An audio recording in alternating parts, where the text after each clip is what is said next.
Okay, today I'm going to show a how-to on installing an electric tongue jack to my camp trailer. So the first thing that I do is I put down the stabilizing jacks to support the front end of the trailer while I install this jack and not have to worry about anything holding it up. So right now I'm just putting the stabilizer jacks so they are firmly planted on the ground. I'm parked in the street. I have tire chocks to prevent it from rolling, and it's fairly level. So the next thing I do is that I take the weight off of the existing jack so that it is not in contact with the block. You can see the block just dropped right there. And so now it's free to come off. And the only thing I edited out of this video is basically when I changed the angle of the camera. So this is done basically in real time. It's very easy to install. So as you can see, I cleared the block, so there's no weight on the existing jack. I open up the box here, and I had just a couple of days before this had installed the same jack on a trailer at work, so I didn't read the instructions as so many people on YouTube are going to tell me I should have done or such, but I've already installed one just a couple of days ago, so I didn't have to read the instructions.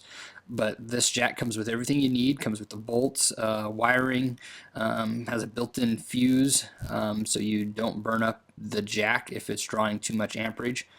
So it's very, very easy to install, as you'll see here. It comes with a manual crank and a to crank it just in case you didn't have battery power. That also works on my stabilizer jacks, and it's a better crank than my trailer came with. The other thing it comes with is the foot. Instead of what I have right there is just the tube sitting on a block, it actually comes with a foot and a pin for holding it in. It takes about as long to unbox this thing as it does to install it.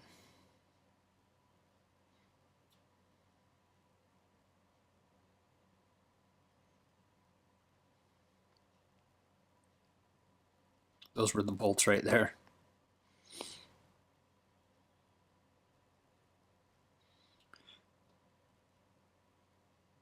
This is not a cheap electric jack. I mean, there are some that were cheaper. This one has an LED light, so when I'm backing up at night, it'll help with that or unhooking it. But it's well worth it. It's a great purchase. So right here, I'm just pulling out the bolts that hold the existing jack in, and they come out quite easily. I broke them loose with a wrench first. That's one thing that I did edit out just because of time. The impact driver is pretty tough, but it's not near strong enough to break it loose.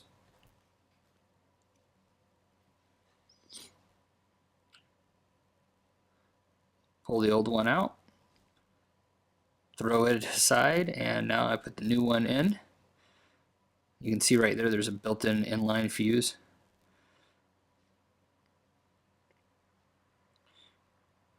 Use the new bolts, and this unit actually grounds by being bolted to the chassis, so the only wire you have connects to the positive on the battery, and it's already ground bolts, which is those bolts, which is a great idea. And I believe most units are that way.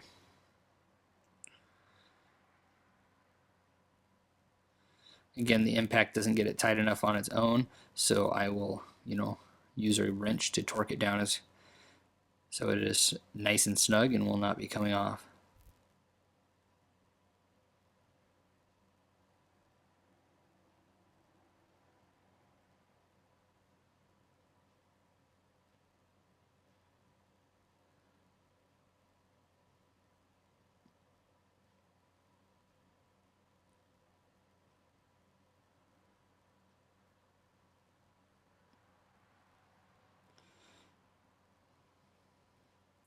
Now it came already with the insulation cut. I just slid it off. I put in, and it's tough to see here, but I put on a new loop and I crimp it. Got my wingnut a little too tight, so I'm gonna use some pliers here to pull that sucker off.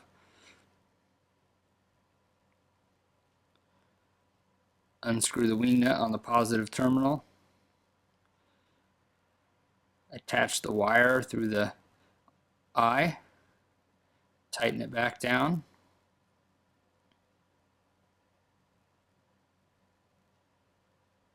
And she's ready to use.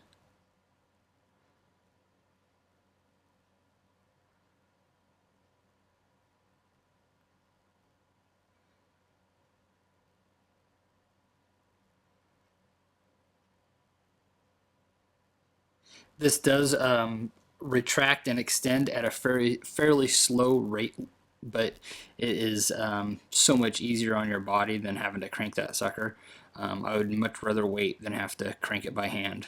That's for sure.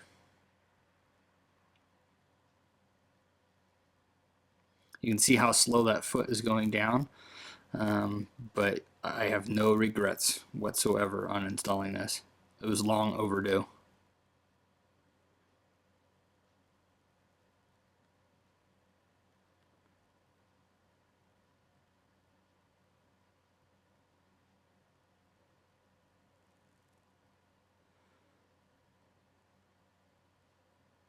So there it is. Even with the test run, we're looking at under 7 minutes to install.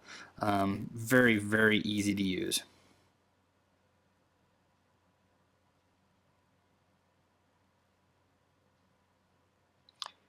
If you like this video, please say so in the comment section, and feel free to subscribe and share with whoever you like.